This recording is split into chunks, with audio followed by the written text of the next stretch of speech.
ప్రభునందు ప్రియులారా, దేవుని యొక్క వాక్యాన్ని మనము విపులముగా ధ్యానము చేసుకున్నట్లయితే పరిశుద్ధ గ్రంథములో నుండి జకర్యా గ్రంథం 1వ అధ్యాయము ప్రారంభ వచనము నుండి చదువుకున్నట్లయితే, దర్యావేషు ఏలుబడియందు 2వ సంవత్సరము 8వ నెలలో యెహోవాకు ప్రవక్తయగు యిద్దోకుకు పుట్టిన బెరక్యా కుమారుడైన జకర్యాకు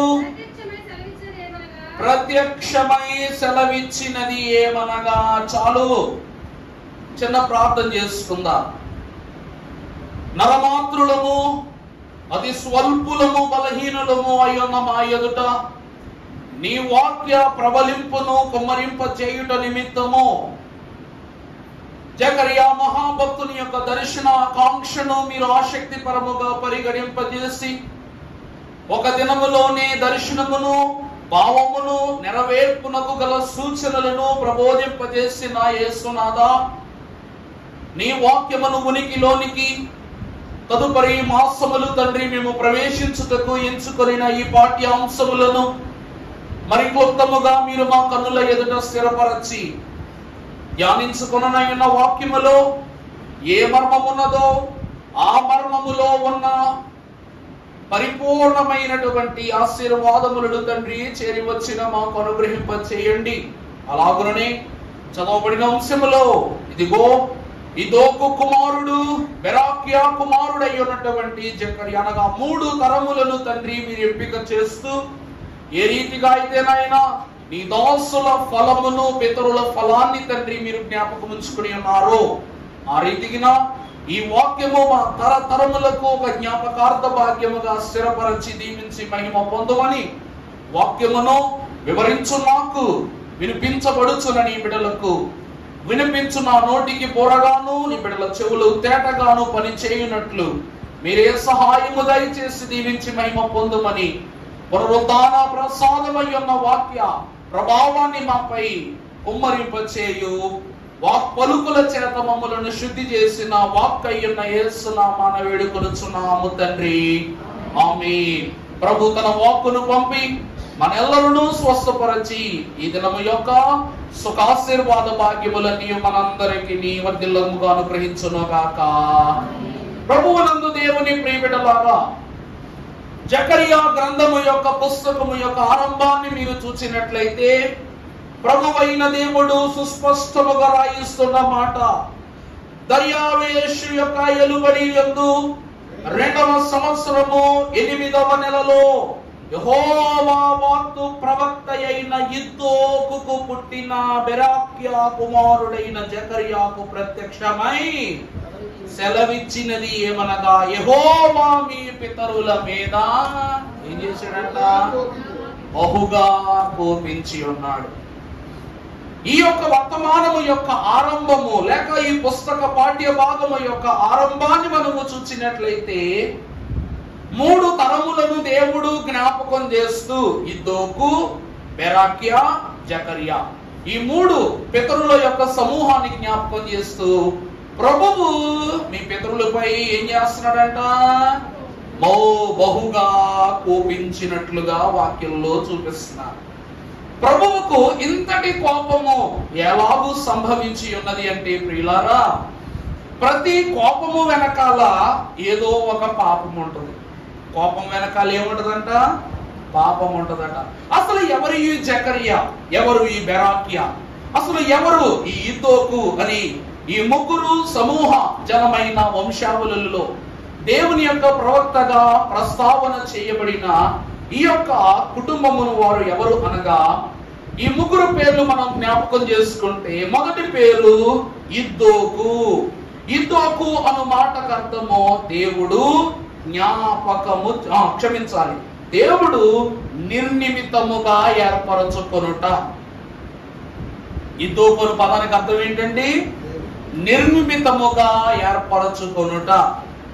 ఆ తదుపరి మీరు చూసినట్లయితే బెరాక్యా అను పదమును కనగా తాత ఇద్దోకు, తండ్రి బెరాక్య. బెరాక్య అనగా యెహోవా ఆశీర్వదించుట. బెరాక్య అనగా ఏమిటండి? యెహోవా ఆశీర్వదించుట. ఇక జకరియా అను పదమునకు అర్థము దేవుడు జ్ఞాపకము చేసుకునుట. 3 పదాలు. బెరాక్య అనగా క్షమించాలి, యుద్ధోకు అనగా దేవుడు నిర్నిమిత్తముగా మిమ్మల్ని ఏర్పరచుకున్నాడు.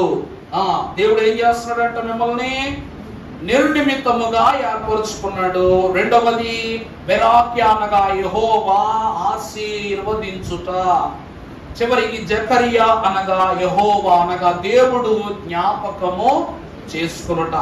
ప్రభువునందని దేవుని ప్రియ సంఘమైన వారలారా, పరిశుద్ధ వాక్యాన్ని మీరు బహు జాగ్రత్తగా గమనించినట్లయితే ఇక్కడ ఒక్కసారి 3 తరాల నుండి మనము ఈ పదాల్ని కలుపుతూ వస్తే ఇద్దోకు కుమారుడైన బెరాక్య, ఇద్దోకుకు పుట్టిన బెరాక్య కుమారుడైన జకరియా అంటే ఇద్దోకు దగ్గర నుండి జకరియా వరకు వీరి యొక్క అర్థాలను కలుపుతూ ఒక మాట రాసుకోవచ్చు. ఏమిటంటే యెహోవా నిర్నిమిత్తముగా మిమ్ములను ఆశీర్వదించును, మిమ్ములను జ్ఞాపకము చేసుకుని. అర్థమవుతుందా?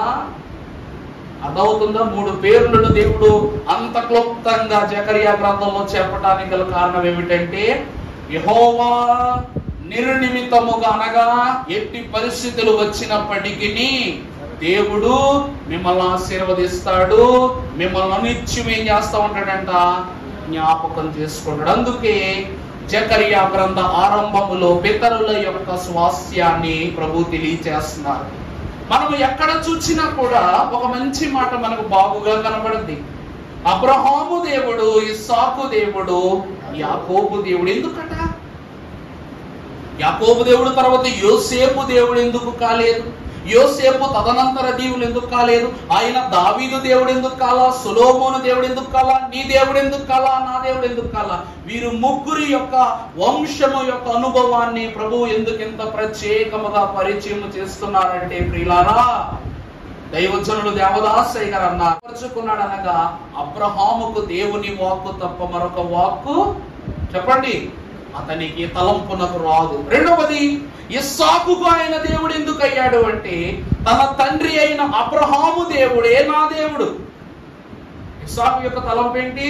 తండ్రి నీవు ఎక్కడికంటే అక్కడికి, ఎవరి దగ్గర కంటే వాళ్ళ దగ్గరికి, మరణం అంటే మరణం, నీ ప్రభువు ఏం చెప్తే అది నువ్వు చేస్తావు, నువ్వు చెప్పిన ప్రతి విషయాన్ని నేను చేస్తాను. ఇక చివరిగా యాకోబు అనగా పోరాడి గెలిచిన వాడు. యాకోబు అనగా మోసగాడు, కానీ ఇశ్రాయేలు అంటే దేవునితోనే పోరాటం చేసి గెలిచిన వాడు.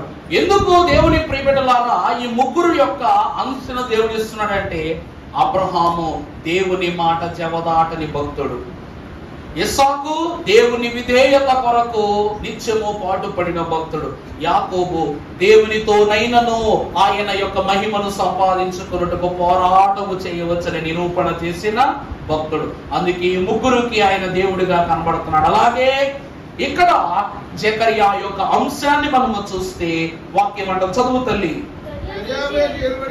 దర్యావేషు యొక్క ఏలుబడి యందు 2వ సంవత్సరము 8వ నెలలో యెహోవా వాక్కు ప్రవక్తయు ఇద్దోకుకు పుట్టిన బెరాక్యా కుమారుడైన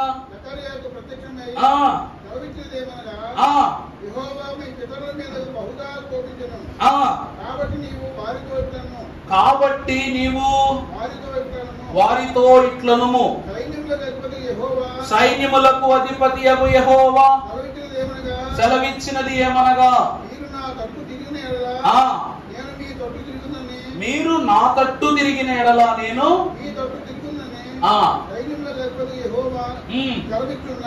సెలవిచ్చుచున్నాడు. చాలండి. ప్రభువునందు దేవుని ప్రియబిడ్డలారా, ఈ జకరియా గ్రంథము దేవుడు అనుగ్రహించి ఉన్నటువంటి ఈ 66 పుస్తకాలలో 38వ పుస్తకం. ఈ గ్రంథం ఎన్నో పుస్తకం అండి? 38వ పుస్తకం. అలాగే ప్రవచనాలలో చివరి పుస్తకం. ప్రవచన గ్రంథాలలో ఎన్నో పుస్తకం అండి? కరెక్ట్ గా చివరి పుస్తకము ఈ జకరియా గ్రంథమే. ఈ జకరియా గ్రంథము తర్వాత మలాకీ మహాభక్తుడు తన యొక్క క్రమాన్ని పరిపూర్తి చేసిన తరువాత పాత నిబంధన ప్రవచనాలకు క్రొత్త నిబంధన నెరవేర్పుకు మధ్య 400 సంవత్సరాల కాలగమనము గడిచిపోయిందట. వాక్యములో మీకు చూపిస్తాను. పరిశుద్ధ గ్రంథములో నుండి మలాకీ గ్రంథం 4వ అధ్యాయము 5వ వచనం చదువుకున్నట్లయితే, యెహోవా నియమించిన భయంకరమైన ఆ మహాదినము రాకమునుపు నేను ప్రవక్తయగు ఏలియాను.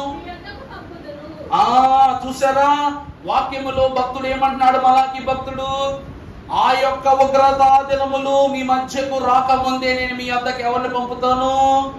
ఏలియాను పంపుతాను అంటున్నాడు. ఇప్పుడు లూకా సువార్త ప్రారంభము 5వ అధ్యాయం 5వ వచనం చదివినట్లయితే, అమ్మా, రాజైన హేరోదు దినములలో అబియా తరగతిలోనున్న జకర్యాను ఒక యాజకుడు ఉండెను. అతని భార్య అహరోను కుమార్తెలలో ఒకటి. ఆమె పేరు ఎలిజబెతు. ప్రభువునందు ప్రియబిడ్డలారా, జకరియా ప్రవచనములతోనే పాత నిబంధన ముగిసిపోయింది. మరలా ఆ జకరియా అనే పేరుతోనే మరలా క్రొత్త నిబంధన ప్రబంధనమైన నెరవేర్పులు ఆరంభమయ్యాయి. ఎలిజబెత్ ఎవరు? అహరోను కుమార్తె. అతని గర్భమునందు అతని యొక్క భర్త అయి ఉన్నటువంటి యాజకుడును లేవీయుడును అయ్యున్నటువంటి జకర్యాకు దేవాలయము యొక్క ధూపమును వేయుటకు అతడు రాగా యెహోవా దూత ఆయన ఎదుట ప్రత్యక్షమై ఈ యొక్క యోహాను జనన విధాన్ని అతనికి తెలియదు. అందుకే మీకు క్రిస్మస్ వాక్యంలో చెప్పాను, జకరియా వంతు అంటే అతడు ధూపము వేయవలసిన వంతు వచ్చింది, అతను వెళ్ళాడు. అప్పుడు దూత గొంతు, యెహోవా దూత యొక్క గొంతు వినబడింది అతనికి. తన వంతు వచ్చినప్పుడు ఆ పని చేస్తుంటే యెహోవా దూత గొంతు వినబడిందట. అప్పుడు వెంటనే ఈ మాటను ఆనందపడుతూ వెంటనే భార్యకు వచ్చి చెప్పగానే భార్య ఏమైందంట? సంతోషపడిపోయిందంట, నీకు బిడ్డ కలుగుతాడని చెప్పగానే. ఎప్పుడైతే గర్భమునందున్న శిశువును ధరించుకుని ప్రభువు యొక్క తలంపులా ఉన్నప్పుడు మరియమ్మ గారిని ఆమె చూసింది. ఇదిగో నా ప్రభువు తల్లి నా యొద్దకు వచ్చుట నాకెలాగూ ప్రాప్తించెను అనగాని కడుపులో ఉన్న యోహాను గారు ఏం చేస్తున్నాడట?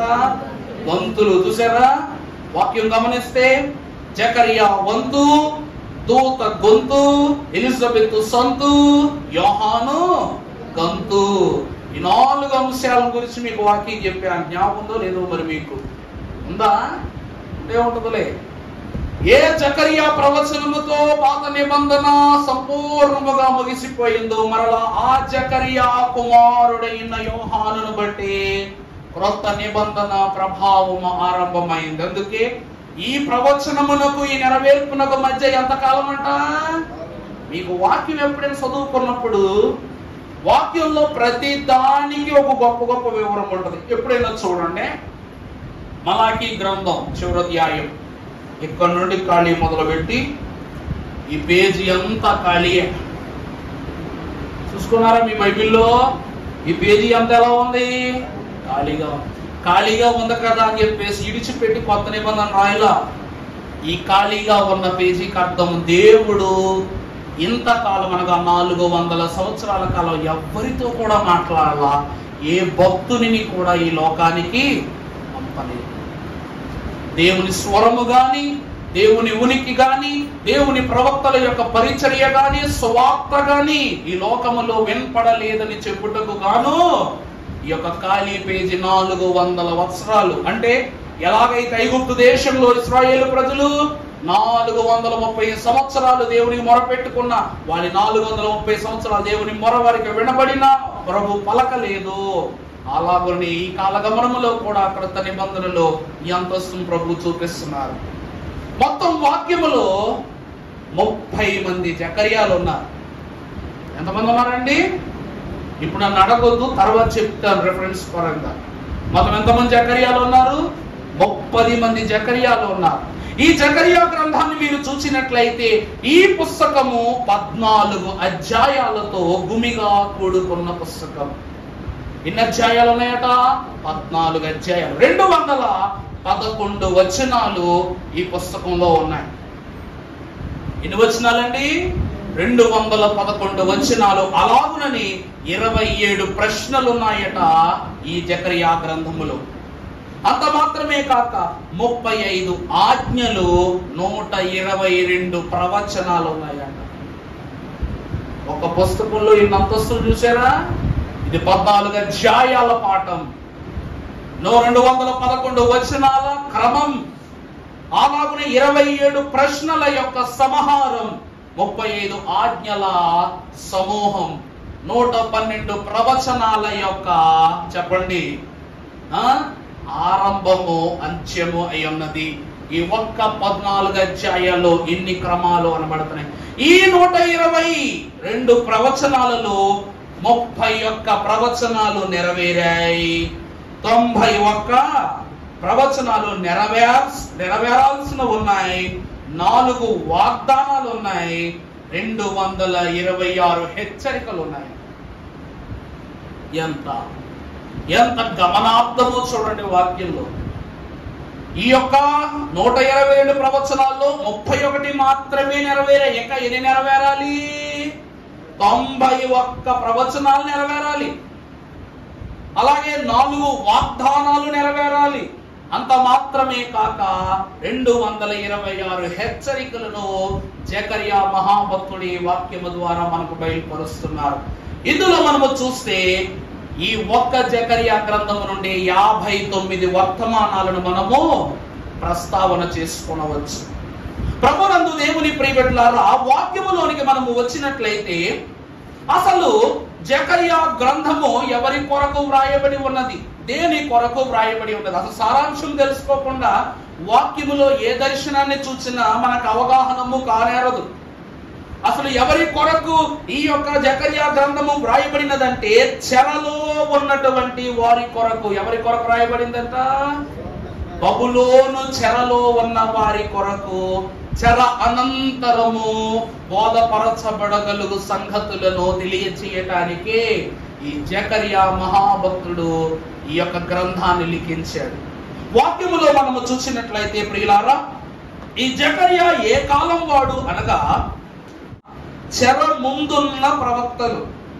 ఈ చెర ప్రారంభము కావటానికి ముందున్న ప్రవక్తలు. రెండవ వరుస చెరకు ముందు చెరలో ఉన్న ప్రవక్తలు. మూడవది చెరలో నున్నటువంటి ప్రవక్తలు. రెండవ భాగం చెర ముందు చెరలో కూడా ఉన్నవారు. మూడవ భాగంలో చెరలో ఉన్న ప్రవక్తలు. చివరిగా చెరలో నుండి విడుదలైనటువంటి ప్రవక్తలు. మొత్తం 4 భాగాలు. వాక్యములో మనము చూస్తే చెర ముందున్నటువంటి ప్రవక్తలు ఎవరు అనగా యెషయా మహాభక్తుడు నుండి జెఫన్యా వరకు.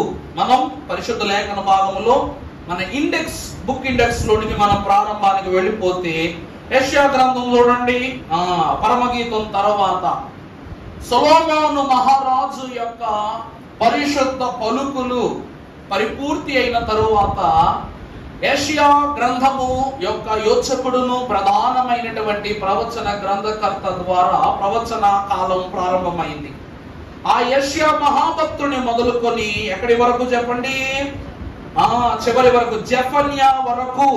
మొత్తం ఎంతమంది ఉన్నారు చూడు తల్లి, లెక్కెట్టండి. యెషయా గ్రంథం తర్వాత యిర్మీయా, విలాప వాక్యములు, యెహెజ్కేలు, దాని ఈ 4 విడిచిపెట్టేయమ్మా. దాని తర్వాత హోషియా గ్రంథము నుండి చూడండి. హోషియా, యోవేలు, ఆమోసు, ఓబద్యా, యోనా, మీకా, నహూము, హబక్కూకు, చివరిగా జెఫన్యా. ఎంతమంది? 10 మంది. యెషయా ఒక్కడు పెద్ద ప్రవక్తగా, యెషయా ఒక్కడు చెర ముందున్న ఆయన. ఆ కింద భాగాలు చదవద్దు. యిర్మీయా శోధనలో చెరలో ప్రారంభమైనటువంటి ప్రవక్త కాబట్టి హోషియా గ్రంథము నుండి జెఫన్యా వరకు 9 మంది. యెషయాతో కలిపి మొత్తం ఎంతమంది? 10 మంది ప్రవక్తలు ఈ చెర ముందున్న ప్రవక్తలు అంట. వీళ్ళందరూ ఎవరటండి? చెర ముందున్న ప్రవక్తలు. ఆ తదుపరి చెర ముందు చెరలో ఉన్న ప్రవక్తలు ఎవరు అంటే యిర్మీయా ఒక్కడే. ఏమండి? చెర ముందున్నవాడు, చెరలో కూడా ఉన్నవాడు ఎవరంట? మీకు ముందున్నోళ్ళు మాత్రమే సంఖ్య చెప్పా. ఇప్పుడు చెర ముందు చెరలో ఉన్నోళ్ళు కూడా చెప్తున్నా. ఆయన ఎవరంట? యిర్మీయా. యిర్మీయా జీవితం అంతా కూడా విలాపమే, బాధలే. అతడు జీవితములో చెరలో అనుభవించిన క్రియలే ఎక్కువ. అతని కాలంలోనే బయలు ప్రవక్తల యొక్క విభజన ఎక్కువైపోయింది. మనుషులు జంతువులను, పక్షులను బలివ్వటాన్ని మితిమీరిపోయి కన్న బిడ్డలను కూడా బలిచ్చేంత క్రూరులైపోయారంట. ఇవన్నీ చూచి వేదన పడిపోతున్నటువంటి ఈ యొక్క యిర్మీయా ఆ తర్వాతి పుస్తకమైన విలాప వాక్యాల 6 అధ్యాయాల పుస్తకం రాశాడు. ఈ 6 అధ్యాయాలు మనిషి 6 అనేటువంటి స్థితికి గుర్తు. అందులో కనపడనటువంటి పరిస్థితులు మీకు ఉండవు. చదివితే ఏడుపు వచ్చింది. విలాప వాక్యాలు చదివితే ఏడుపు వస్తుంది. నిజంగా అంత అద్భుతమైన కన్నీటిని రప్పించే పుస్తకం. రెండవది, యిర్మీయా మహాభక్తుడు విలాపమునకు ప్రవక్తగా కనిపిస్తున్నాడు. ఈయన చెర ముందును చెరలో ఉన్నటువంటి ప్రవక్త. తర్వాత చెరలో తర్వాత ఉన్న ప్రవక్తలు ఎవరనగా యెహెజ్కేలు, దానియేలు. వీళ్ళెవరంటండి? ఉన్న ప్రవక్తలు ఎవరనగా యెహెజ్కేలు మహాభక్తుడు, దానియేలు. అతడు యెహెజ్కేలు కాలంలోనే మీకు కొన్ని దర్శనాలు చూపించా. 9వ అధ్యాయంలో చూపించాను కదా. 5గురు ఆయుధాలను పట్టుకుని దేవుని మందిరము యొక్క ఉన్న వారి యొక్క శిరస్సులను ఖండించడానికి వస్తారు. ఈ యెహెజ్కేలు కాలంలోనే ఎముకల లోయ యొక్క వృత్తాంతాన్ని కూడా మనం చదువుకుంటాం. మొత్తం అతడు ఉన్న సారములో ఉన్న లోయ అంతా కూడా ఎముకలే. ప్రభు ఎదురు సంగలారుస్తాడు. రెండవ దానియేలు చెర అని ఎందుకు చెప్తున్నానంటే, ఈ దానియేలు నపుంసకుడు. దానియేలు ఎవరండి? నపుంసకుడు. ఎంతమంది తెలుసో తెలియదు నాకు ఇప్పుడు వరకు. మీకు ఎవరు చెప్పుకుంటారో బహుశా. దానియేలు ఎవరనగా ఒక నపుంసకుడు, అనగా నపుంసకుడిగా చెయ్యబడినవాడు. వాక్యంలో మీకు షడ్రక్, మేషక్, అబేద్నెగోల గురించి చెప్పినప్పుడు వారు ముగ్గురు కూడా ఎవరంట? నపుంసకులే. వాక్యం సెలవిస్తూ ఉందో గొప్ప మాట. అన్ని అవయవములతో పరలోకము వెళ్ళక నరకము చేరుట కన్నా, చెప్పండి, అంగవైకల్యముతో పరలోకము చేరుటయే మేలు అని వాక్యం అంటది. అంటే పరలోకానికి వెళ్ళటానికి నీ కన్ను నీకు అభ్యంతరం అయితే కంటిని తీసేయి, చెయ్యి అభ్యంతరం అయితే చేతిని తీసేయి, కాలు అభ్యంతరం అయితే కాళ్ళు తీసేయి. కానీ పరలోకమునకు అన్ని ఏమీ లేకుండా, ఏ అవయవములు లేకుండా పరలోకం వెళ్ళటమే మేలు, అన్ని ఉండి నరకానికి వెళ్ళటం కన్నా అన్నారు. అవునా కదా? వీళ్ళందరూ కూడా రాణి వాసములో పని చేయడానికి ఆ కాలపు రోమా రాజులైన వారు ఏం చేసేవారంట? పురుషుల్ని, కొంచెం బలంగా ఉన్న పురుషుల్ని ఏం చేసేవారంట? నపుంసకులుగా మార్చేసి రాణి వాసములో పనులకు వాడుకునేవారంట. సరే, ఈ ఇరువురు చెరలో ఉన్నవారు. చెర నుండి విడుదలైన ప్రవక్తలు ఎవరు అనగా హగ్గై, జకరియా, మలాకి. ఈ ముగ్గురు ప్రవక్తలు ఎక్కడి నుంచి బయటకు వచ్చారంటండి? 70 ఏళ్ల భయంకరమైనటువంటి బబులోను చెరలో నుండి వెలుపటికి వచ్చినటువంటి ప్రవక్తలు ఎవరు అనగా ఈ యొక్క ముగ్గురు ప్రవక్తలు. అందులో ఒక్కడే ఈ జకరియా. ప్రభునందు ప్రియబిడ్డలారా, జకరియా ఎక్కడ పుట్టాడయ్యా అంటే బబులోను చెరలోనే పుట్టాడు. జకరియా ఎక్కడ పుట్టాడండి? బబులోను చెరలోనే పుట్టాడు. దేవుని వాక్యాన్ని మీకు చూపిస్తాను. పరిశుద్ధ లేఖన భాగములో నెహెమ్యా గ్రంథము 12వ అధ్యాయము 1వ వచనం మనము చదువుకున్నట్లయితే,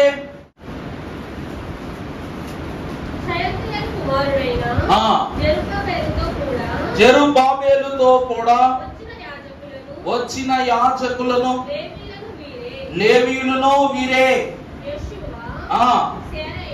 సెరయా, యిర్మీయా, ఎజ్రా, పట్టుషు,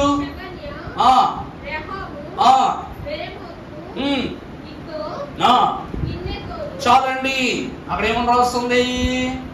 అవచనములు ఇద్దోకు. ఇప్పుడు మనము చూస్తే 16వ వచనానికి మనం వద్దాం. అదే అధ్యాయంలో మెరాయోతు ఇంటి వారికి, ఇద్దో ఇంటి వానికి జకరియా. చాలండి, చూసారా? ప్రారంభములో వాక్యం ఏమంటుంది? చెరలో నుండి, అనగా ఆ కాలమునకు నెబుకద్నెజరు కాలములోను జెరుబాబేలునకు ఈ యొక్క అంతస్తును కనపరచగలుగునట్టి మహారాజులైన వారట సుమారుగా 400 మంది యాజకులను వారు ఆ యొక్క తరాల నుండి రప్పించుకున్నారంట. ఆ రప్పించుకున్న వారిలో ఈ యొక్క ఇద్దో, అలాగుననే అతని కుమారుడైన బెరాక్యా కూడా ఉన్నాడట. వీరు ఎప్పుడైతే చెరలోనికి చేర్చబడ్డారో, అంటే వీళ్ళందరూ, ఈ సంఖ్య ఎవరో తెలుసా అండి?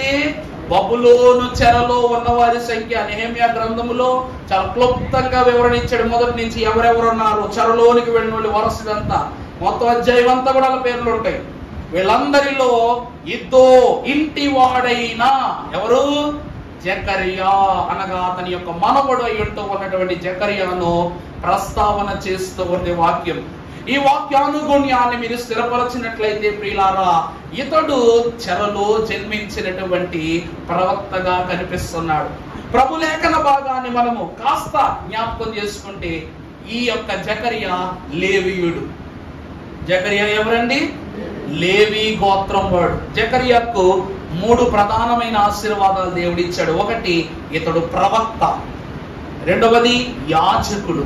మూడవది హతసాక్షి. మూడవది ఎవరండి? హతసాక్షి. వాక్యంలో ఉంది, మత్తయి సువార్త యేసుక్రీస్తు ప్రభు స్వయంగా మనకు తెలియజేస్తున్నాడు. 23వ అధ్యాయం 35వ వచనం చదువుకున్నట్లయితే, నీతిమంతుడైన హేబేలు రక్తము మొదలుకొని బలిపీఠమునకు వీరు చంపి ఉన్నటువంటి బెరకియా కుమారుడైన జకరియా రక్తం వరకు భూమి మీద చిందింపబడిన నీతిమంతుల రక్తమంతయు మీ మీదకు వచ్చును. యేసుక్రీస్తు ప్రభువునందు దేవుని ప్రియబిడ్డలారా, ఎక్కడ హేబేలు రక్తము, ఎక్కడ జకరియా యొక్క రక్తము? అంటే పాత నిబంధనలో పరిశుద్ధ జనముగా పిలువబడిన ప్రతి ఒక్కరి వరుసను దేవుడు ఏమని పరిచయం చేస్తున్నాడు అంటే నీతిమంతుల రక్తము అని పరిచయం చేస్తున్నాడు. ఇది యేసుక్రీస్తు ప్రభువు యొద్ద నుండి జకరియా పొందుకున్న సాక్ష్యం. నేను చెప్పాను కదా, దేవుడు జ్ఞాపకం చేసుకును. జకరియా అంటే అర్థం ఏంటండి? రాసుకున్నారు ఇందాక. ఇద్దోకు అనే పదానికి అర్థం నిర్నిమిత్తముగా ప్రభువు చూస్తారు. బెరాక్యా అనగా యెహోవా ఆశీర్వదిస్తారు. జకరియా అనగా దేవుడు జ్ఞాపకం చేసుకుంటారు. దేవుడు జ్ఞాపకం చేసుకున్నారు గనక హేబేలు రక్తము మొదలుకొని బెరాక్యా కుమారుడయ్యున్నటువంటి జకరియా రక్తము వరకు నీతిమంతుల రక్తమంతయును మీ మీదకు వచ్చును. జకరియా హతసాక్షిగా మార్చబడిన వాడు. ఎందుకు? ఇతడు ఎక్కడ చంపబడ్డాడంటే ఆలయము యొక్క బలిపీఠము యొద్దకు వ్యతిరేకులైన వారు వచ్చి అతడిని అక్కడే సంహరించినట్లుగా వాక్యం మనకు తెలియజేస్తుంది. ఎందుకు అంటే జకరియా కొద్దిపాటి ప్రవక్త, కానీ జకరియాకు ముందు మనకు హగ్గై గ్రంథం ఉంది. ఈ హగ్గై ప్రవక్త వీరికి గురువుగా పనిచేసిన ప్రవక్త. జకరియాకు గురు పూజ్యుడిగా పనిచేసిన ప్రవక్త. ఏ విషయాన్నైనా సరే ముక్కుసూటిగా చెప్పటములో హగ్గై అంతటి గొప్పవాడు ఉండడు. ఒకసారి హగ్గై గ్రంథం యొక్క ప్రవచన భాగాన్ని మనం చదువుకుంటే అక్కడ ఒక మాట మనకు చూపిస్తారు. చూడమ్మా, జకరియా హగ్గై గ్రంథము 2వ అధ్యాయము 10వ వచనం చదువు తల్లి. 10వ వచనం కదమ్మా, క్షమించాలి. 2వ అధ్యాయం 7వ వచనం చదువమ్మా. నేను అన్యజనులందరి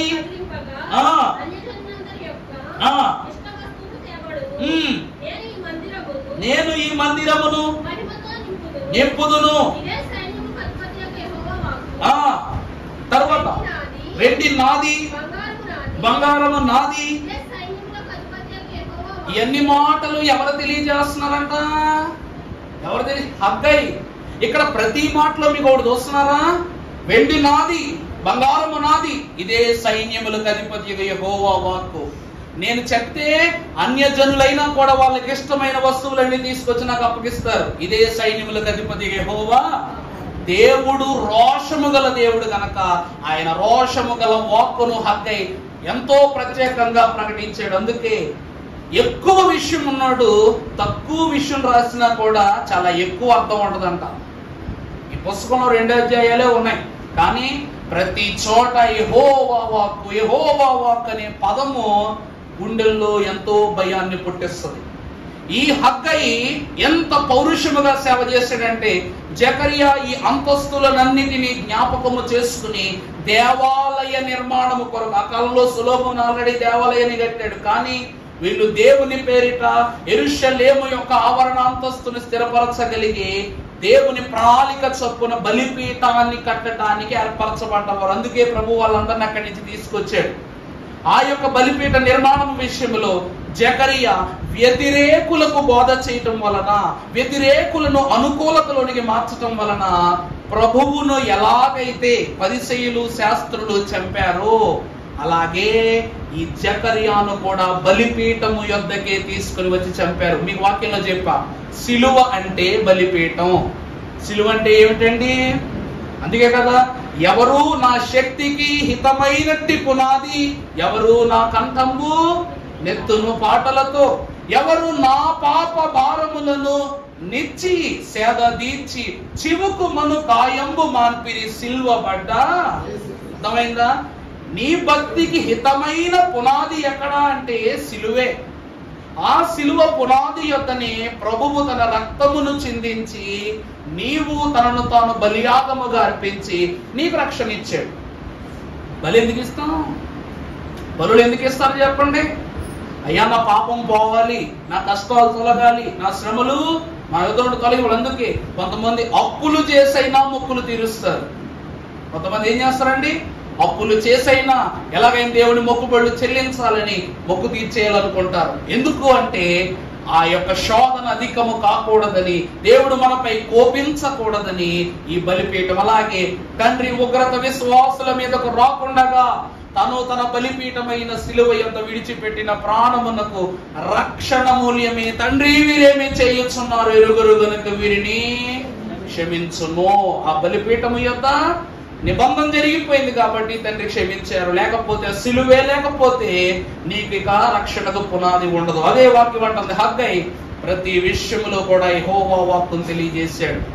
ఇలా ఉన్న కాలంలో ఈ జకరియా మహాభక్తుడట ఇతని ఏలుబడిలోనికి వచ్చేసరికి ఈ హగ్గై జకరియా వీళ్ళు క్రమపరుస్తూ ఈ ఆలయ నిర్మాణాలను జరిగిస్తున్నప్పుడట ఒక ఘోరమైనటువంటి పరిస్థితి నెలకొన్నట్లుగా మనం చూస్తాం. ఏమిటంటే ఇశ్రాయేలీల యొక్క 12 గోత్రములు 2 రాజ్యాలుగా విభజింపబడిపోయాయి. ఎన్ని రాజ్యాలండి? 2గా విభజింపబడిపోయి, ఒకటి ఇశ్రాయేలీల రాజ్యము, రెండవది యూదా రాజ్యం. మొదటిది ఏ రాజ్యం అండి? 10 గోత్రాల వారందరూ ఒక పక్కకి వెళ్ళిపోయారు. మిగిలిన 2 అనగా యూదులైన వారు, రెండవది లేవీయులైనటువంటి క్షమించాలి బెన్యామీను వారు మరొక పక్కకు వచ్చేసారు. ఇలా 2 రాజ్యములుగా విభజింపబడిన తరువాత ఈ ప్రవచన యొక్క అంశాలను జకరియా వాక్యములో చూపిస్తాడు. పరిశుద్ధ గ్రంథంలో చూస్తే 2వ రాజుల గ్రంథము 17వ అధ్యాయము ప్రారంభము నుండి చదువమ్మా.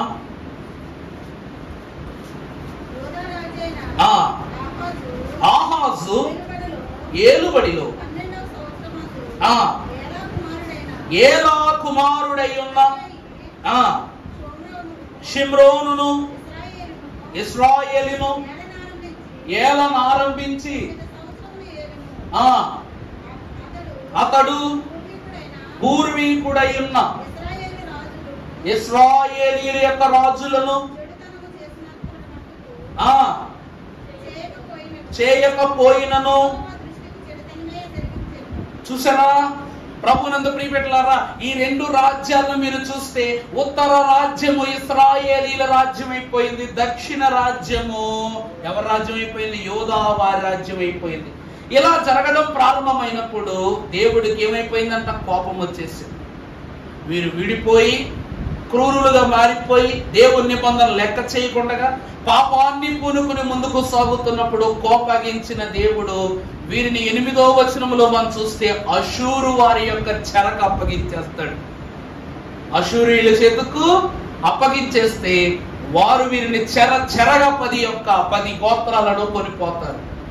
మరి తప్పైనా మెప్పైనా విభజింపబడిన తర్వాత వీళ్ళు యోధా రాజ్యంగా విభజింపబడ్డారు కదా కింద వాళ్ళు. వీళ్ళని ఎవరికి అప్పగించాడు అంటే బబులోను చెరకు అప్పగించాడు. అందుకే బబులోను చెరలో ఉన్నదందరూ ప్రవక్తలు, లేయులు, యూదులే ఉన్నారు. అవునా కదా? ఏమన్నా వాక్యంలో చదివారు కదా ఇందాక. బబులోను చెరలో ఉన్నది చెర ముందున్న వారు 10 మంది, చెరలో ముందు తర్వాత లో ఉన్నవారు ఒకరు, చెరలో ఉన్నవారు ఎంతమంది? 2. చివరిగా వచ్చేసరికి 3 చెరలో కనబడుతున్నారు. అంటే బబులోను చెరలో మనకు కనబడిన వాళ్ళందరూ ప్రవక్తలే. యెషయా మొదలుకొని మలాకీ వరకు అందరూ కూడా ఎవరు కనబడుతున్నారంట? పెద్ద ప్రవక్తల నుండి చిన్నవారి వరకు అందరూ ప్రవక్తలు ఉన్నారంటే యూదా రాజ్యములో ఎవరెవరు అంటున్నారు? యూదులైన వారు, మిగిలిన వంశీకులైన వారిని అక్కడ దేవుడు స్థిరపరిచాడు. వీళ్ళలో ఉన్న వారిని బబులోను చెరకు దేవుడు అప్పగించాడు. కారణం ఏమిటంటే వీరు దేవుని యొక్క స్వాస్థ్యాన్ని పాడు చేస్తున్నారు కాబట్టి.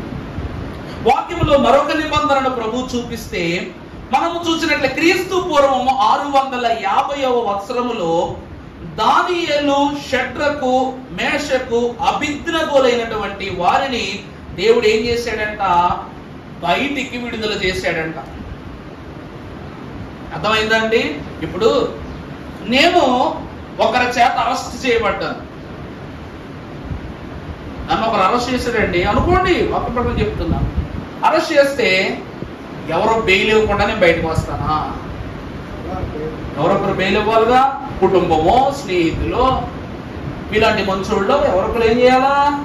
తరవరా జరగకూడదు లేనటువంటి పనులు ఏం చేయాలా? బెయిల్ ఇస్తే బయటకు వస్తాం. అషూరు రాజు వీరిని చెరగా కొనిపోయాడు.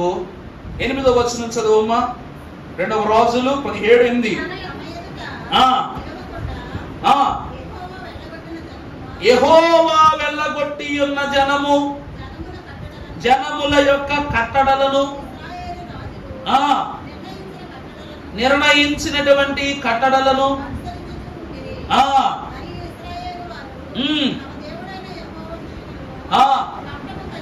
కపటము కలిగి, చూసారా, చెరలోనికి కొనపోయిన వారు వీళ్ళు చేస్తున్నది ఏమిటంట? చెడు నడతలు చేయటం, దుర్బోధలు బోధించటం, దేవునికి వ్యతిరేకంగా కనపరచబడటం, ఇవన్నీ చేసి వీరిని చెరలోనికి దేవుడు అప్పగించిన తరువాత ఈ రాజుల గ్రంథములో చివరి రాజుగా కనబడుతున్నాడు. మనం చూస్తే 24వ వచనములో యెహోయాకీము దినములలో బబులోను రాజైన నెబుకద్నెజరు యెరూషలేము మీదకు వచ్చెను. యెహోయాకీము అతని దాసుడై 3 ఏండ్ల సేవ చేసిన తరువాత అతని మీద తిరుగుబాటు చేయగా యెహోవా అతనికి తన సేవకులైన ప్రవక్తల ద్వారా తను సెలవిచ్చిన మాట చొప్పున యూదా దేశమును నాశనము చేయుటకై దాని మీదకు కల్దీయుల సైన్యమును, సిరియనులను సైన్యములను, తర్వాత మోయాబీల సైన్యములను, అమ్మోనీయుల సైన్యములను రప్పించెను. వీరిని ఎవరు విడిపించారంటే యెహోయాకీము, సిరియనుడై ఉన్న యెహోయాకీము వీరిని 4 శాఖలుగా విభజన చేసి అప్పుడు విడిచిపెట్టాడంట. అర్థమవుతుందండి? ఇప్పుడు ఒక పెద్ద గొడవ జరిగింది. గ్రూప్ అందరినీ లోన్ వేసేసారు. అందరికి ఒకేసారి బెయిల్ ఇచ్చేస్తారా? ముందు ఏం చేస్తాడంట పోలీసులు ఏం చేస్తారు? వీడు ఇంతకు ముందు ఏ గొడవల్లోనైనా ఉన్నాడా, ఇంతకు మించి ఘోరమైన పనులు ఏమన్నా చేశాడని ఎంత పొడుగులు ఇస్తే ఎఫ్ఐఆర్ తీస్తారు బయటికి. వీడి పేరు క్రిమినల్ రికార్డ్స్ లో ఉందా, లేకపోతే చిన్న చిన్న గొడవల్లో ఉందా, లేకపోతే ఇప్పుడే వీడి పైన కేసు ఫైల్ అవుతుందా అని దాన్ని బట్టి వార్నింగ్ ఇచ్చి వదిలేయాలా, 4 దెబ్బలు కొట్టి వదిలేయాలా, లేకపోతే 1 నెల జైల్లో పెట్టవదలా నిర్ణయం. అవునా కదా? దాని ప్రకారమే బెయిలు. ఈ యొక్క సిరియను రాజు అయిన యెహోయాకీము కూడా ఈ యూదా, అక్కడ రాశారుగా, యూదా దేశము వారిని బబులోను చెరలో నుండి వారిని విముక్తులను చేయటకు యెహోయాకీము ఏమి చేశాడంట? కాలంలో 3 భాగాలుగా. మొదటిది క్రీస్తు పూర్వం 650, అసలు టైం టేబుల్ వేసాడు, నీట్ గా వేసాడు అనమాట. బొమ్మ సైతం చూపించేస్తుంది మనకి. అప్పుడట మొట్టమొదటిసారిగా దానియేలును, షడ్రకు, మేషకు, అబేద్నెగోలను తొలి చెరలో నుండి విడుదల చేశాడంట. 2వ వరుసలో 597 క్రీస్తు పూర్వములో యాజక వంశములను ఏం చేశాడు చెప్పండి? విడుదల చేశాడు. మీకు చెప్పానుగా, నపుంసకులను ఏం చేశాడు? మొట్టమొదట విడుదల చేశాడు. తర్వాత యాజక వంశములను విడుదల చేశాడు. 3వది క్రీస్తు పూర్వం 586లో యెరూషలేముపై అతడు దాడి చేశాడు. ఎప్పుడంటే యిర్మీయా కాలములో. ఏ కాలములో అండి? యిర్మీయా కాలం. 24, 25 అధ్యాయాలు చదివితే మీకు అర్థమైపోయింది. వారు యిర్మీయా కాలములో, అప్పుడే కదా బబులోను కాలములో నెబుకద్నెజరు దేవాలయములో ఉన్నటువంటి ధూపస్తంభములను, ధూప వేదికలను, అన్ని ఉపకరణాలను చిన్నాభిన్నం చేసి పట్టుకెళ్ళిపోతాడు యిర్మీయా కాలములో. అందుకే ఏమన్నాను, చెర ముందు ఉన్నాడు, చెరలో కూడా యిర్మీయా ఉన్నాడు. ఇతడు 4వ అంతస్తులో యిర్మీయా భక్తుడు బయటకు వచ్చినట్లుగా, చెరలో ఉన్నట్లుగా చూస్తున్నాం. చివరిగా చూస్తే పారసీకుల రాజైన కోరెషు వీరి యందు పన్నాగములను చేసి వీరందరినీ క్రీస్తు పూర్వం 539లో మొత్తం చెరలో నుండి స్వతంత్రుల్ని చేశాడంట. ఎవరండి? పారసీకుల రాజైన కోరెషు వీరిని ఆ దినాలలో మొత్తం చెరలో ఉన్న వారందరికీ కూడా ఏమిచ్చాడు చెప్పండి? స్వాతంత్రాన్ని ఇచ్చాడు. ఈరోజు ఈ క్రమమంతటిని పూర్తి చేస్తే ప్రియులారా, ఈ దర్శనాలన్నీ కూడా చెప్పటం అనే సైగారు మాకు ఈ క్రమమంతా ఎందుకు అంటారు అంటే ప్రియులారా, ఒక్క మాట, ఈ జకరియా మహాభక్తుడు జన్మించటానికి ముందే ఘోరమైనటువంటి చరానుభవాన్ని ఈ ప్రవక్తలందరూ అనుభవించేశాడు. అందుకే చివరి ప్రవచనము జకరియా ప్రవచనమే. మొదటిగా మనము చూస్తే ఇప్పుడు జకరియా గ్రంథములోనికి మనం వచ్చినట్లయితే చదువమ్మ 3వ వచనం చదువమ్మ, మొదటి అధ్యాయం. కాబట్టి సైన్యములకు అధిపతియగు యెహోవా సెలవిచ్చినది ఏమనగా, మీరు నా తట్టు తిరిగిన ఎడల. చాలండి. ప్రభు ఏమంటున్నారంట? మీరు నా తట్టు తిరిగిన ఎడల నేను. ప్రభువు ఈ ఇశ్రాయేలీయ గోత్రములలో ప్రాముఖ్యముగా జకరియా వంశీకులైనటువంటి వారిని ఆధారము చేసుకుని ఎందుకు చెప్తున్నాడంటే, ఈ జకరియా కుటుంబము, ఇతని వంశాకులము మాత్రమే చెరలోంచి బయటకు వచ్చింది. ఒరే అబ్బాయి, నువ్వు నీ తాతలు గతంలో తప్పు చేశారు కాబట్టి పట్టుకెళ్ళి జైల్లో పడేసాం మిమ్మల్ని, అంతే కదా, చెరలో పడేసాం. ఇప్పుడు నువ్వు బయటకు వచ్చావు. ఇక నుండి నువ్వైనా బుద్ధిగా ఉంటావా? ఉండు, లేకపోతే నిన్నేం చేస్తాను నేను? నిన్నేం చేయాలా? ఇక చెరలో వేయటాలు ఉండవు. ఎన్నిసార్లు జైల్లో వేస్తారండి ప్రభుత్వం వాళ్ళు కూడా? వాడు తప్పు చేస్తూనే ఉంటే, ఈరోజు దొంగతనం చేశాడు, రేపొద్దున్న మర్డర్ చేశాడు, ఆ తర్వాత టెర్రరిస్ట్ అయ్యాడు, ఇలాంటి వాళ్ళందరూ 24 గంటలు జైల్లో గుప్పుతామా? మీకు ఒక విషయం తెలుసా? మన బ్రిటిష్ వాళ్ళంట ఎంత క్రూరంగా ఒకప్పుడు వహించేవారంటే, స్వాతంత్ర సమరయోధులు ప్రారంభమైనప్పుడు, విస్తారంగా విప్లవకారులు పెరిగిపోయినప్పుడు, ఆ కాలంలోనంట డగ్లర్ అనేటువంటి ఒక బ్రిటిష్ కమాండరు జనాలందరూ విప్లవం అని నోరెత్తే వాళ్ళందరూ భయపడిపోయేలా ఒక జైలు కట్టించాడంట. అర్థమైందండి? నేను మళ్ళా ఉద్యమమను లేక విప్లవమను ముందుకు అడిగేసినంటే నాకు ఇంకేం పట్టుద్ది, జ్వరం వచ్చేసే రేంజ్ లో శిక్షలు ఉండేవో జైలు కట్టించాడంట. అదే అండమాన్ నికోబార్ దీవుల్లో కట్టించారు చూసారు, అండమాన్ జైలు అంటారు. అది కట్టింది బ్రిటిష్ వాళ్ళే. ఆ జైలు ఎలా ఉంటుంది తెలుసా? చతురస్రాకారంలో ఉంటది అనమాట. చాలా పెద్ద జైలు అది. ఇక్కడ ఎక్కడా కూడా అట్లాంటి జైలు ఉండదు. ఆ దీవిలో ఒక్కసారి పడిన తర్వాత అక్కడ ఇంకా శిక్ష మామూలుగా ఉండదు. వాళ్ళు ఏది పెడితే తినాలి, ఎలా చూస్తే అలాగే బ్రతకాలి. ఇక అంత హీనమైన జైలు కట్టించాడంట అక్కడ. కానీ మన దేశంలో 10 మంది 20 మంది ఉండగా వేలాది మంది విప్లవకారులు మొదలయ్యేసరికి ఈ మనుషులందరినీ కూడా జైలుకు పంపించటం, ఒకటి నిండిపోవటం, మిగిలిన వాళ్ళందరినీ ఏం చేయాలి తెలియక వీళ్ళందరినీ తీసుకెళ్లి మనుషులను తినేసేటువంటి ఒక ఐలాండ్ లో పడేసేయడంట. నరమాంస భక్షకులు ఉన్నటువంటి ఐలాండ్స్ లో పడేసేవాడట. అర్థమైందన్న మాట. ఇంతమంది మనుషులకి జైళ్ళు సరిపోకపోయేసరి ఒక్కొక్క జైల్లో 20 మంది 30 మందిని కుక్కేస్తా ఉంటే జైలంతా నిండిపోయింది. మరి మీ కొత్తగా వచ్చేటువంటి ఖైదీలకు ఎక్కడ స్థానం ఉండాలో తెలియక ఏం చేసేవాడంట, వీళ్ళందరికీ పడవల్లో ఎక్కించుకుని ఓడల్లో ఎక్కించుకుని మనుషుల్ని తినేసేటువంటి మనుషులు ఉండే చోటు తీసుకెళ్ళిపోయేవాడంట. వాళ్ళ దగ్గరికి తీసుకుని వెళ్ళి ఐలాండ్ లో విడిచిపెట్టేస్తే వాళ్ళు ఏం చేసేవారు చెప్పండి, మనుషులు తినేసేవారు అనమాట. అలాగా ఎంతమంది పెరిగే కొద్ది వాళ్ళందరినీ తీసుకెళ్ళి అక్కడ వదిలేసేవారు. ఈ వృత్తాంతాన్ని మీకు ఎందుకు చెప్తున్నానంటే ప్రియులారా, దేవుని వాక్యములో మీరు ఒక మాట గమనించినట్లయితే ఈ జకర్యా మహాభక్తుని యొక్క కాలములో చెరలో ఎంత శోధన అనుభవించాలో అంత శోధన వంశవాళ్ళు అనుభవించేసినాయి.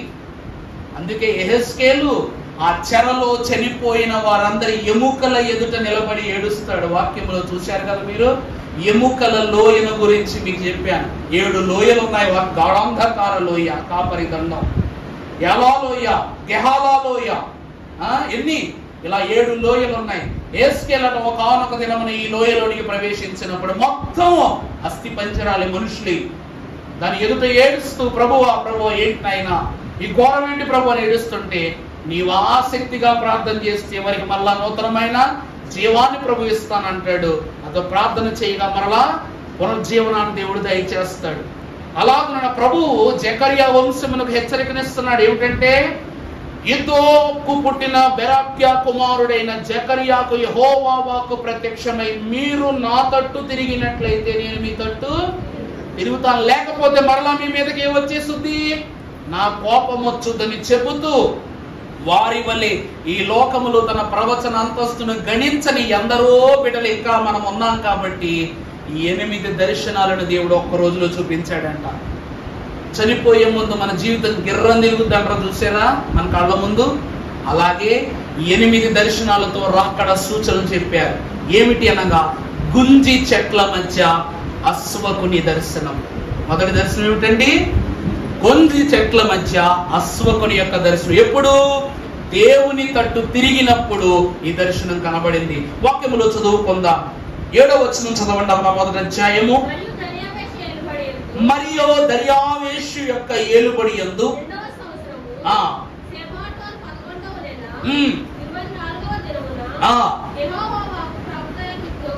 యెహోవా యొక్క వాక్కు ప్రవక్తయు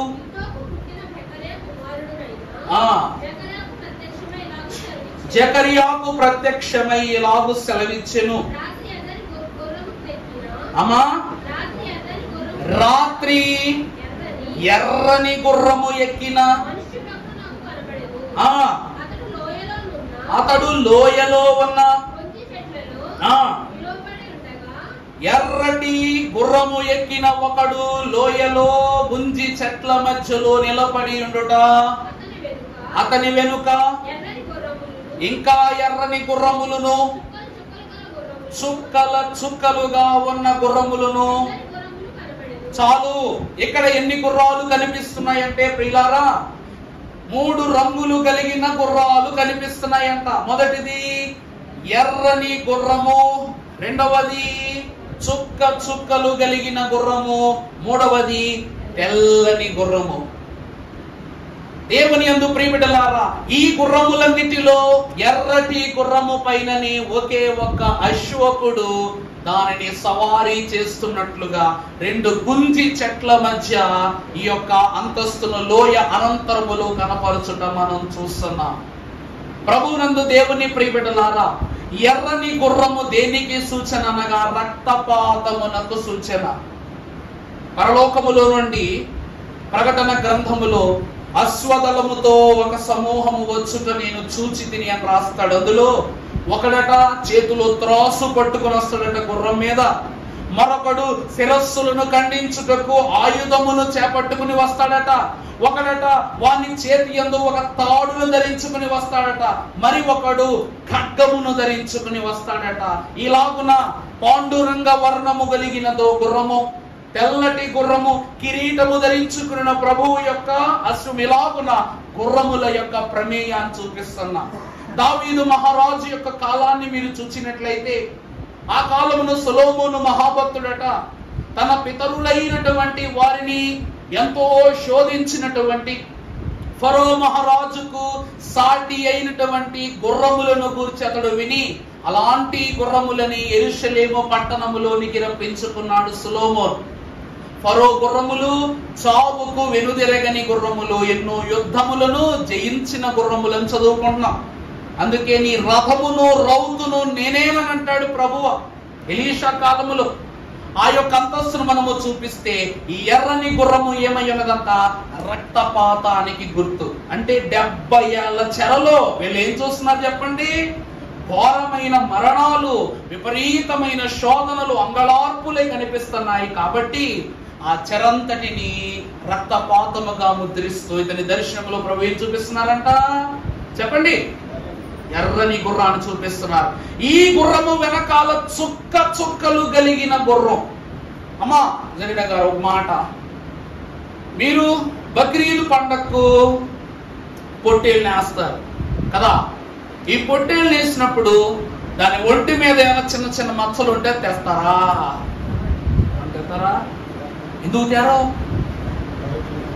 ఎందుకు తేరో? స్వచ్ఛమైనదయ్యుండుట. ఈ రెండవ గుర్రము ఒంటి మీద ఉన్న మచ్చలు దేనికి గుర్తట? దాని లోపములకు గుర్తు. రెండవ గుర్రం దేనికి గుర్తండి?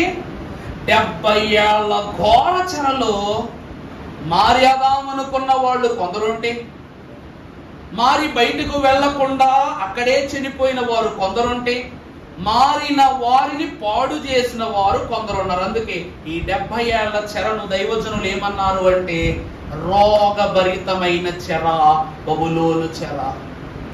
ఇంకా ఒక అర్థమయ్యేలా చెప్పాలంటే 70 మంది కుటుంబీకులైన యాకోబు యొక్క అంతస్తును 70 ఏళ్ల చెరగా మార్చిచ్చాడంట దేవుడి ఇళ్ళకి. అర్థమైందండి? యాకోబు కుటుంబం ఎంతమంది? 70 మంది. అందుకే యాకోబు సరిహద్దున రెఫీదీము యొద్ద 70 ఈత చెట్లను 12 నీటి ఓటలను దేవుడు వీరికి గుర్తుగా ఇచ్చాడు. ఈ కుటుంబ వంశావళులన్నీ బబులోను చెరలో ఉన్నవి గనుక ఈ 70 మంది ఎంత స్వచ్ఛంగా యాకోబు వంశంలో ఉన్నారో అంతమంది పరిపూర్ణంగా మార్పు చెందడానికి 70 ఏళ్ళు ఆ 70 మంది గుర్తుగా చెర చేశాడు దేవుడు.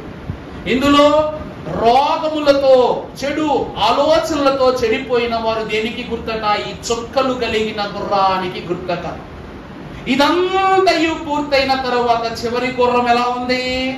తెల్లని గుర్రం. ఇలా బయటకు వచ్చినటువంటి నిత్య నిబంధన శాంతి క్రమములను స్థిరపరచుకుని బయటకు వచ్చిన వారు శాంతికి చిహ్నం. తెల్ల గుర్రం దేనికి చిహ్నం అండి? శాంతికి. అదే జకరియా కనపరుస్తూ ఉన్నాడు. ఈ గుర్రములు గొంజి చెట్ల మధ్యలో నుండి బయటకు వస్తున్నాయంట. వాక్యములో చూస్తే ఏమిటి ఈ గుంజి చెట్లు? మనకు తెలిసినంత వరకు ఒలీవ చెట్టు మనకు చాలా ప్రసిద్ధి, ద్రాక్ష ఫలములు మనకెంతో ప్రతిష్ఠితము. ఇలాగున్న ఎన్నో ఫలాల గురించి మనకు ఎరుకు, కానీ ఈ గొంజి చెట్ల యొక్క అనుభవాన్ని మనము అంత ప్రత్యేకంగా మనం తెలియని వారమే. వాక్యములో మనము చూసినట్లయితే పరిశుద్ధ లేఖన భాగంలో 10వ వచనం చదువమ్మా. నిలువబడి ఉన్నవాడు ఇవి లోకమంతటను తిరుగుటకు. అది ఆ గొంజి చెట్ల మధ్యలో ఉన్నటువంటి అశ్వకుడు అనగా ఆ మనుషుడు అంటున్నాడు, ఈ గుర్రములు లోకమంతా తిరగటానికి దేవుడు ఏర్పాటు చేసినవి అంటున్నాడు. ఎక్కడ నిలబడి? ఈ చెట్ల మధ్యలో నిలబడి. నెహెమ్యా గ్రంథము 8వ అధ్యాయము 15వ వచనం మనము చదివినట్లయితే, నెహెమ్యా గ్రంథం 8వ అధ్యాయం 15వ వచనం. మరియు వారు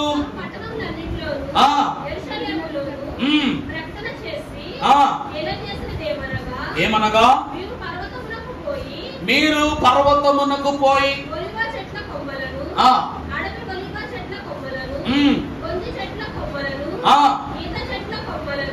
అమ్మా ఒక్కసారి వరుసగా చెట్లన్నీ చదువు ఒకసారి.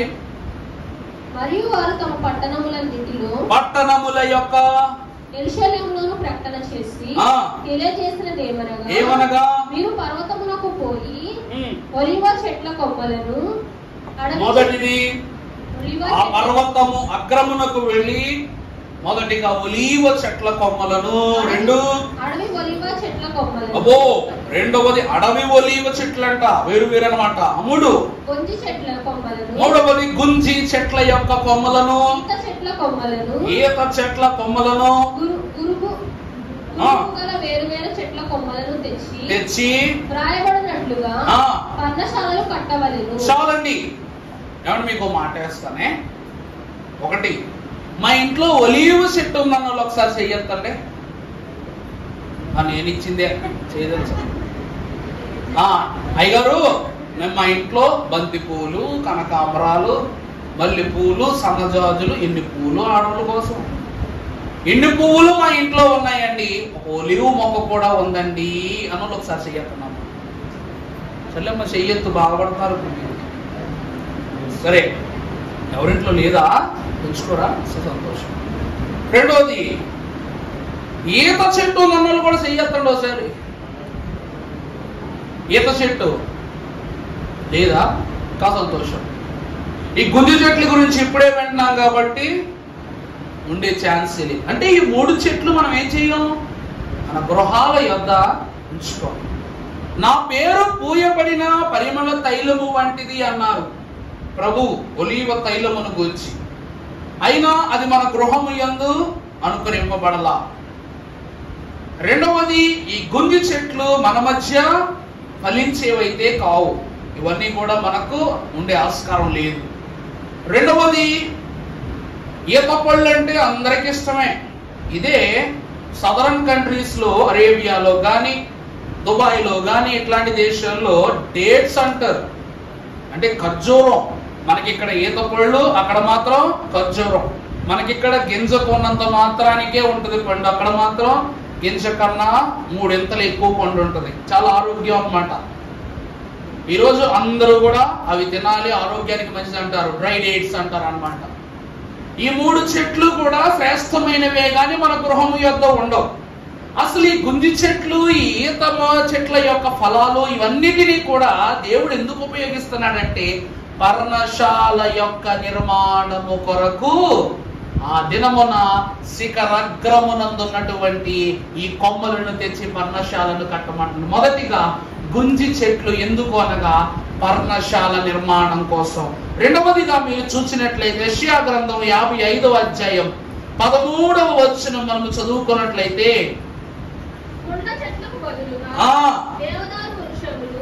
ముళ్ళ చెట్లకు బదులుగా దేవదారు వృక్షములు,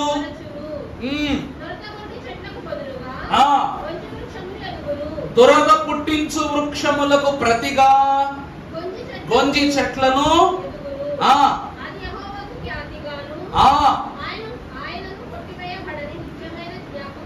ఆయనను కొట్టివేయబడని నిత్యమైన అది. వాక్యములో చూస్తే మొదటిది గుంజి చెట్లు, పర్ణశాల. పర్ణశాల అంటే ఏంటి? మనం పర్ణశాలలో పండుగ చేసుకుంటాం. పర్ణశాల అంటే ఏంటండి? యెహోవాను ప్రతిష్ఠితినిగా నియమించుకొని ఆయన కొరకు ఏర్పాటు చేసుకున్న పండుగలు పర్ణశాలల పండుగలు. అవే తర్వాత గుడారాల పండుగలు అయిపోయాయి. అవే తర్వాత ఏమైపోయాయండి? గుడారాల పండుగలు అయిపోయాయి. అలా క్రమానుగుణ్యంగా ఈరోజు మనము నిర్గమాకాండ ధ్యానాలు జరిగించుకుంటాం, వాళ్ళు గుడారాల పండుగ చేసుకుంటారు. ఈరోజు మన వాక్యాన్ని మనము చూస్తే పర్ణశాల నిర్మాణము కొరకు గుంజి చెట్లు. రెండవది, యెహోవాకు ఖ్యాతినిచ్చేది గుంజి చెట్టు. జ్ఞాపకార్థముగా ఉన్నది ఏ చెట్టట? ఈ గుంజి చెట్లు.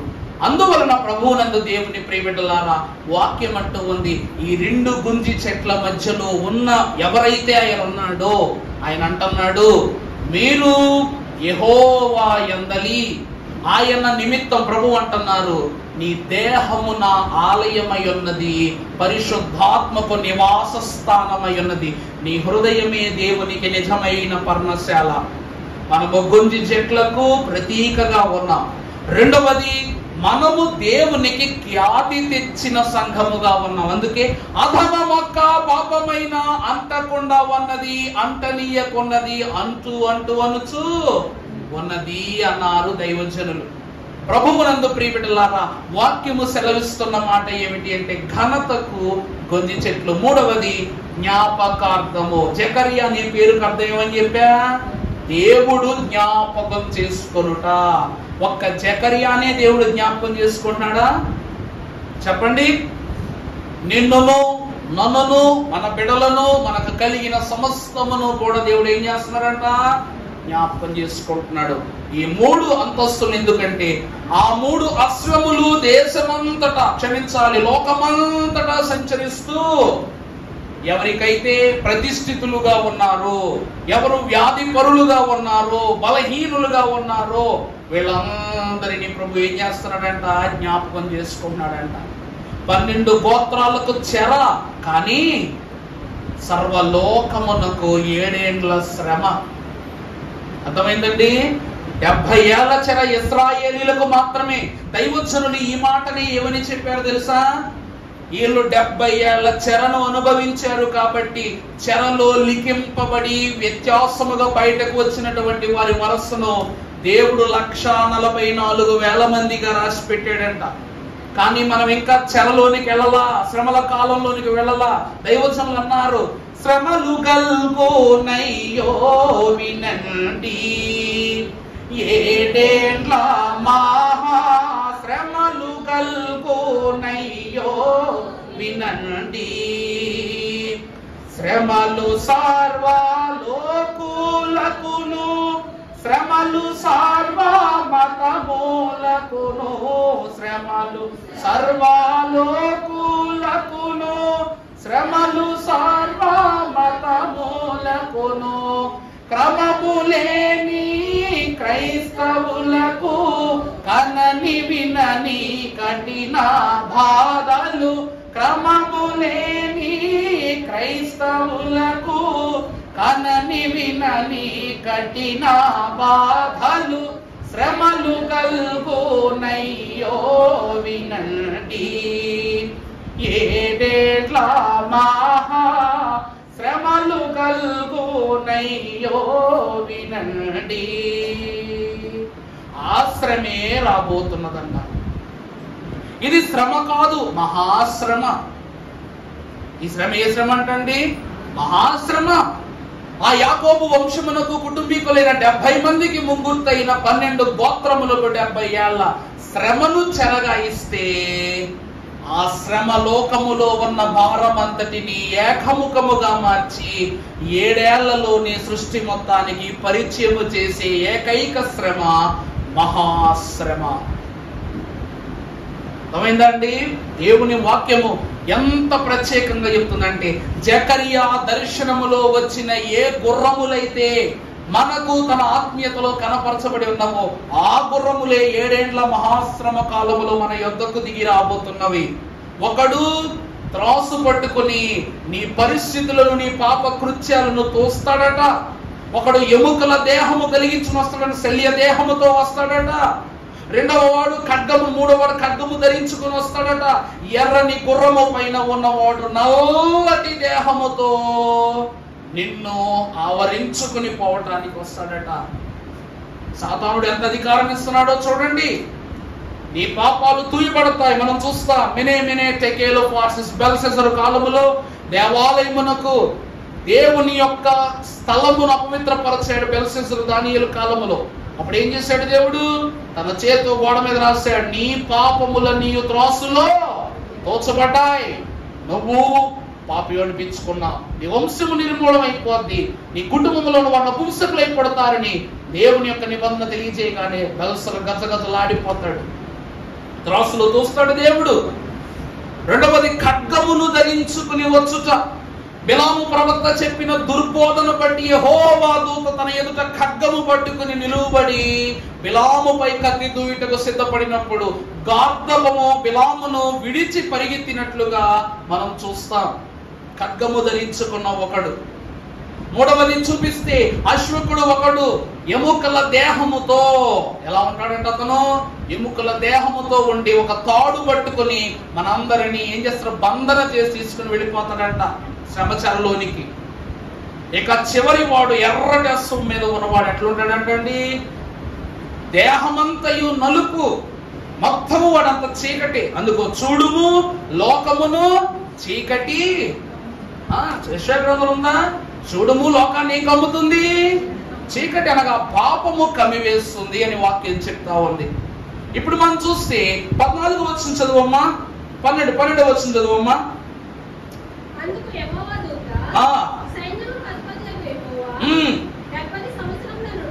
70 సంవత్సరముల నుండి నువ్వు యెరూషలేము యోధా పట్టణముల మీదను ఇక ఎన్నాళ్ళు నువ్వు ప్రభువునందు ప్రియబిడ్డలారా. ఇప్పుడు చూడండి, ఇక్కడ యెహోవా దూత అని వ్రాయబడి ఉంది. ఎవరు ఈ యెహోవా దూత? గాబ్రియేలా, మికాయేలా, రబూయేలా, ఊరియేలా, రఫాయేలా? ఎవరు ఈయన? ఎవరో కాదు, యేసు క్రీస్తు ప్రభువే. యెహోవా దూత ఎవరండి?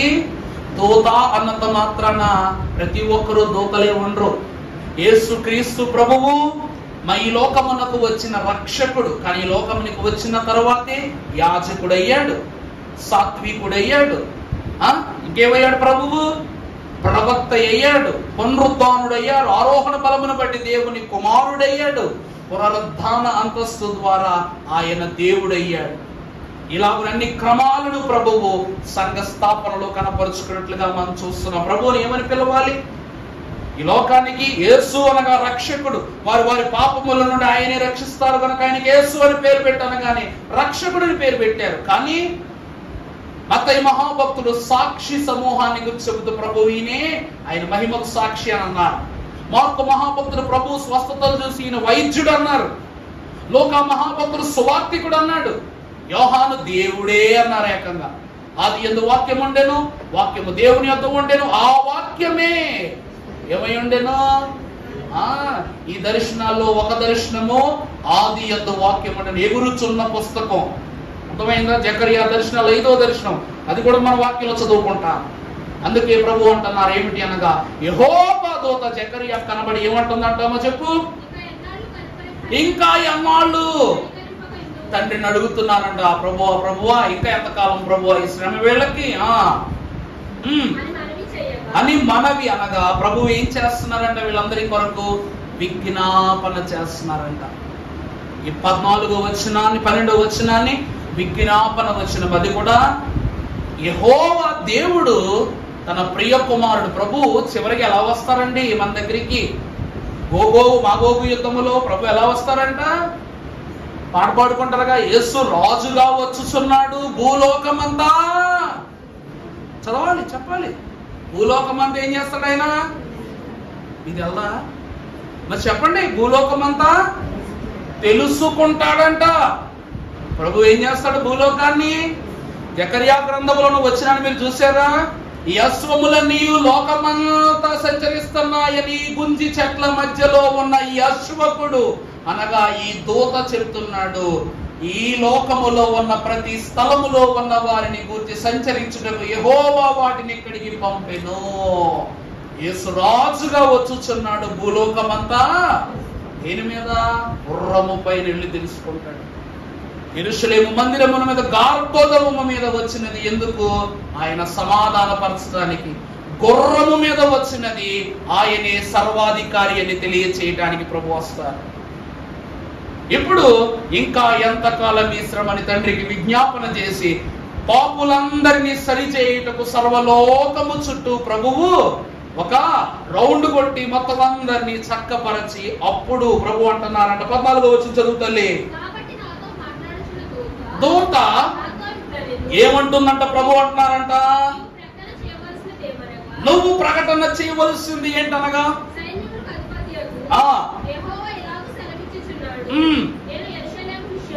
నేను యెరూషలేము విషయములోను చాలండి. భూలోకమంతా సంచరించిన ప్రభువంట జకరియా ఎదుట నిలువబడి అంటున్నాడంట, నేను యెరూషలేమును బట్టి సియోనును బట్టి ఏం కలిగి ఉన్నా? అత్యాశక్తి. అసలు యెరూషలేమును మాటకు అర్థము ఏర్పాటు. సియోను అనగా ప్రత్యేకించుట. యెరూషలేము అనగా ఏమిటండి? ఏర్పాటు.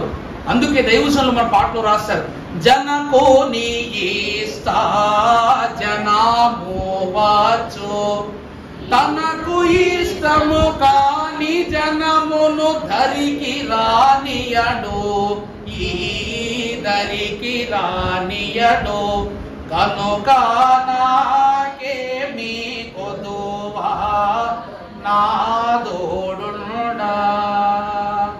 ప్రభువు భూలోకమంతా తెలుసుకుని ఎవరు ప్రభువులోని జీవనాన్ని కొనసాగిస్తున్నారు వాళ్ళందరినీ తెలుసుకున్న దేవుడు ఏం చేస్తాడంట, యెరూషలేము ఏర్పాటు జనులుగా మార్చుకుంటాడట. వారిలో నుండి తన బిడలైన వారిని ప్రత్యేక పరుస్తాడట. మనము గొర్రెల మేకల తీర్పును మనం చూస్తాం. మేకలలో నుండి గొర్రెలను వేరుపరచుట, ఈ క్రమాన్ని గొంజి చెట్ల మధ్యలో ఉన్నటువంటి యశ్వకుడు తెలియజేస్తున్నాడు.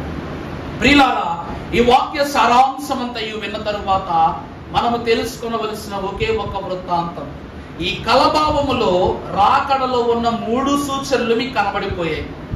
మొదటి సూచన ఏమిటి అనగా, ప్రభువు సర్వలోకమును సంచరిస్తాడు. వాక్యం చెప్తా ఉంది, యెహోవా నేత్రము సమస్త భూమిని తేటగా చూచును. అంటే ప్రభు యొక్క కన్ను ఏం చేస్తంట, సర్వలోకాన్ని కూడా తేటగా అంటే స్పష్టంగా చూస్తుంది. ఆయన కంటికి దోషులుగా కనబడ్డామా మహాశ్రమ, ఆయన కంటి చూపులో ఏర్పాటులో ఉన్నామా ప్రత్యేకింపబడిన సంఘము. మొదటిది లోకమంతా సంచరించుట, రెండవది ప్రత్యేకించుట, మూడవది సంఘముగా స్థిరపరచుట. ప్రభు యొక్క వాక్యమును బట్టి ఈ యొక్క గొంజి చెట్ల మధ్య ఉన్నటువంటి అశ్వకుని యొక్క దర్శనము ద్వారా జకరియా కాలము నుండి సర్వ ప్రజానికము కూడా శ్రమానుగుణ్యాన్ని అణుచుకొని క్రీస్తు రక్షణ కొరకు 400 సంవత్సరాలు కనిపెట్టారు గనక లోకైక రక్షకుడైన ప్రభువును పునరుద్ధాన ప్రభావ దర్శనాన్ని తెలియజేయడం నిమిత్తం జకరియా ద్వారానే మరలా ఈ లోకానికి దేవుడు బయలుపరిచాడు.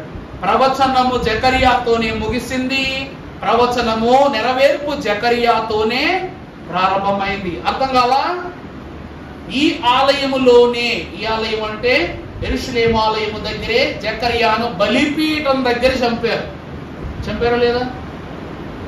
అదే బలిపీఠము యొక్క ధూపం వేయటానికి వచ్చిన జకరియాకు దూత కనబడి ఏం చెప్పిందంట, నిబంధనలు బోధించు. ఒక చోట నిబంధన అంత్యం, ఒక చోట నిబంధన ఆరంభం, ఒక చోట ప్రవచన అంతం, ఒక చోట ప్రవచన నెరవేర్పు ఆరంభం. అందుకే దైవజనులు అన్నారు, 400 కాలగమన నిరీక్షణ దేని కొరకు అంటే నెరవేర్పు ఫలమునందుకొనుటకు మాత్రమే. అందుకే ప్రభు ఏమంటున్నారు, హేబేలు రక్తం మొదలుకొని జకరియా రక్తం వరకు నీతిమంతుల రక్తం అంతా మీ మీదకి వచ్చునన్నారు. తప్పిదము చేసిన పని ఏమిటంటే ఆ ప్రభువు యొక్క శిక్షాభారం అంతా మాకే రావాలని కోరుకుని తన స్వజనులే ఆ పాపాన్ని మూట కట్టుకోవటం. అందుకే మాట చాలా జాగ్రత్తగా ఉండాలి. ఈ లోకంలో పళ్ళును ఒక మాట అనడానికి ఇష్టపడకూడదు. అందుకే జకరియా మహాభక్తుడు ఈ 14 అధ్యాయములలో 8 అధ్యాయాల పాఠములు ప్రభు దర్శనము, ఆ తరువాత ప్రభు దర్శన ప్రభావ నెరవేర్పు యొక్క సూచనలు. గనుక ప్రియులారా, దేవుడు ఎలాగున జకరియా దర్శనములు కనబడి భావాన్ని బయలుపరిచారు, అలాగునని మీ యొక్క కుటుంబములలో సంకటించి ఉన్న ప్రతి శోధన ప్రభు దర్శన భాగ్యము ద్వారా తెలియజేసి నెరవేర్పునిచ్చి పరిపూర్ణ రక్షణ అనుభవంతో మిమ్మల్ని వర్తిల్ల చేయును కాక. పరిశుద్ధుడా మహోన్నతుడు అయిన మా తండ్రి, నీకు స్తోత్రములు. ఆయన చెరలో చెరముందు, చెరలోను చెరముందున్న వారును చెరలో నుండి విడిపింపబడిన వారసును మేము చూశాము నాయన. జకరియా ప్రవక్త వరుసలో చిన్నవాడే కానీ ఒక దినములోని 8 దర్శనాలను, 8 పరిశుద్ధ భావములను, దాని నెరవేర్పుకు గల రాకడ సూచనలను మీరు బోధింపగా అది గ్రహించినటువంటి జకరియా మహాశ్రమల కాలం యొక్క తీర్పును మాకు బయలుపరిచాడు గనుక ఈ వర్తమాన సందర్శిత ధన్యత ద్వారా మా తలపులను వృద్ధి చేయు స్థితి మాకందరికి కనపరచుమని పునరుద్ధాన ప్రసాద దీవెన ప్రభావముతో మమ్మల్ని నింపి ఈ విశ్రాంతి దినమున రాబో శ్రమల కాలమును జయించగలుగు జేయులుగా మమ్మల్ని వర్ధిల్ల చేయు. రాకడ కాంతులను అందించే యేసు నామాన వేడుకొనుచున్నాం తండ్రి, ఆమేన్. ప్రభువు జకర్యాకు అందించిన దర్శనములో ఉన్నటువంటి పరిపూర్ణ రక్షణ ఫలమును మీకు అందింపజేసి మమ్మల్ని వర్ధిల్ల చేయును గాక. మరణాత.